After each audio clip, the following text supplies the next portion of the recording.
Cool. So question 2, it's from George via Instagram. He says, I watch lots of YouTube clips and the production and editing standard is way past what I'm capable of. This has put me off producing content. Should I take the next few months to get good at video making before I start posting something? I love this question, and let me tell you why I love this question. Because back in the day, that's my next t-shirt. That's my next t-shirt. Back in the day, that's what I was going to say. Because back in the day, when YouTube started, people just used to put content out. And now, if you look at a lot of big YouTubers, they've progressed. And so what happens is they started off doing stuff on their phone, on their bed, and then they bought a vlogging camera, and then they bought some lights, and then after they bought some lights, they got a bedroom because they started making some money. And all of a sudden, now you're watching someone like Zoella, or you're watching Casey Neistat, or these sizes of YouTubers, and you're going, fuck, it's just like a big production company. Yeah. And you look at it and you go, oh my God, it's so off-putting, I can't do that. But let me tell you a story. Come with me on a journey. Through time. Yes. So it was 2001. Yeah. And I was at ACM. ACM had just had, if anyone doesn't know, ACM is a college in Guildford. I used to be one of the managers at that college. I was there as a lecturer as well. And ACM had just had £2 million injected into it. That's very nice. ACM was never bigger than it was at that moment. I'm not talking bigger as in numbers, I'm just talking it was powering. It was the number one education facility in the country, and it was going. And right at that point, myself and Bruce, one of the other guys, decided to leave. Yeah. Right at the pinnacle, in order to set up in competition against it. Yeah. It had just had £2 million injected into it. Quite a bold move. Do you know what we had? What we had was a table. Yeah. We had a brochure which we had made, and we had ourselves. That's all we had. BIM went on to be 5 times the size of ACM. Yeah. Without bragging, the reason for that was not because they had £2 million and we had £4 million. That made no difference whatsoever.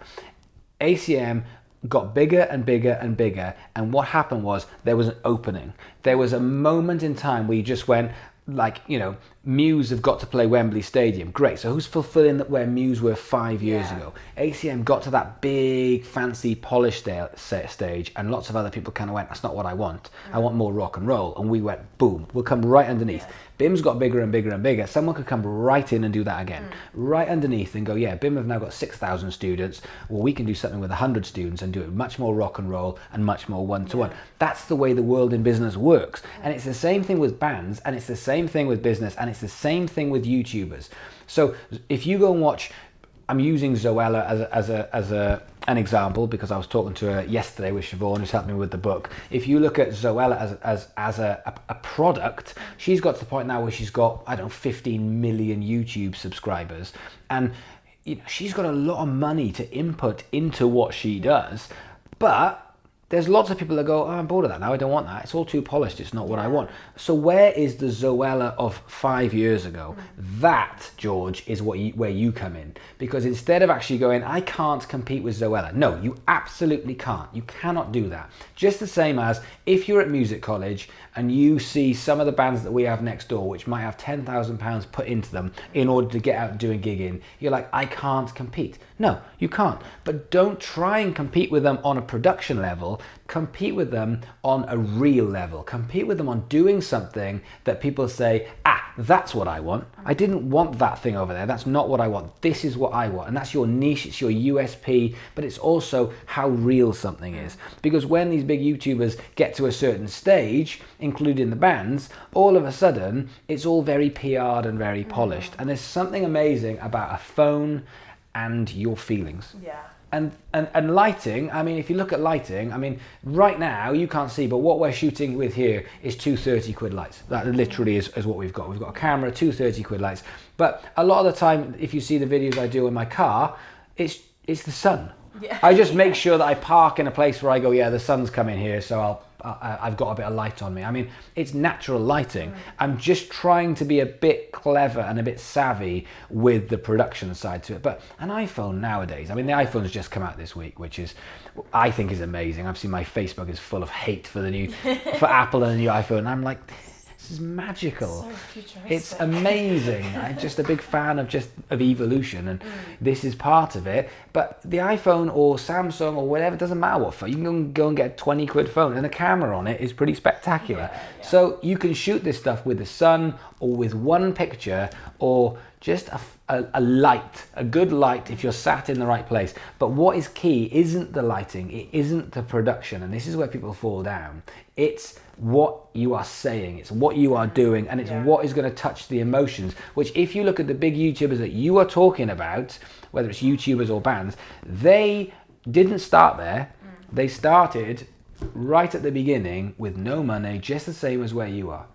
And YouTube hasn't changed. All that happens is just, if you want to get to that top echelons, then it takes a bit of money and stuff. But firstly, you still have to get past that. And it's the same thing in a band. You know, if you want to get all the polished stuff, you still have to have something that makes your audience fall in love with you, if that makes sense. So I think it's a really, really good question. It's really important because people are off-putting when it comes to putting out music. People are put off when it comes to putting out content because it's not perfect.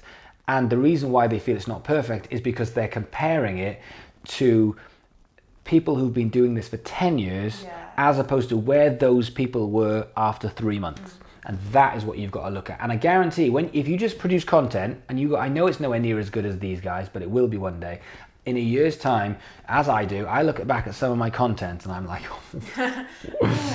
but that's great because at least I know it's working and I'm getting better at it. And in a year's time, I'll be even better at it. I'm under no illusion that I'm Casey Neistat or Gary Vee. I get that. I'm not those people. I'm just me. And in a year's time, I'll be better at what I do. I'm just trying to help musicians. Your job is the same thing. You're trying to get your audience on board with you, and you're going to look back in a year and think, God, I was awful back then. But unless you do that bit, you're not going to get better. So you have to just push on. There's like some seriously big like viral videos that have just been cut together on a phone. Absolutely, and that's why the whole of social media is so based around creativity. People say it's based around socials because it's social media. Well, yeah, but creativity is the key. If you want to get something, if you want to get viral, on a video, then it's how creative it is. It's not luck. Yeah. Because no one's going to share luck. People share things that touches them. And therefore, so creativity is the name of the game. Yeah, definitely.